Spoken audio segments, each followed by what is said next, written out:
kusina at ito naman po ang ating super pork asado. Ito talaga, half order lang talaga. At tinamad na naman si Jennifer para ihap na naman. Di ginawa niyang whole tapos nag-offer. Buti na lang din yung mga customer natin minsan. Ina-accept din man nila yung mga natin, yung mga ganap sa buhay. Kaya go lang. Kaya salamat sa aking mga mahal na suki.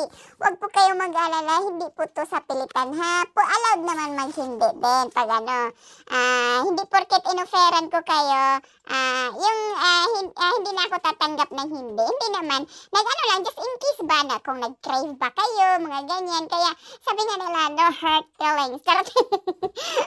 Basta lang, at least yung minsan ba, at least maalala ko kayo, baka type nyo. Okay lang no, huwag kayong mag-alala, hindi naman ako maanong hindi kayo. Kasi meron pa namang iba tayong mapagtanungan, di ba? Ganun lang ang buhay, kaya ipagpatuloy lang natin. Di ba, mapadrama naman si Jennifer. Maura kini, salamat sa pagtanaw. Hangtod sa sunod. Bye-bye!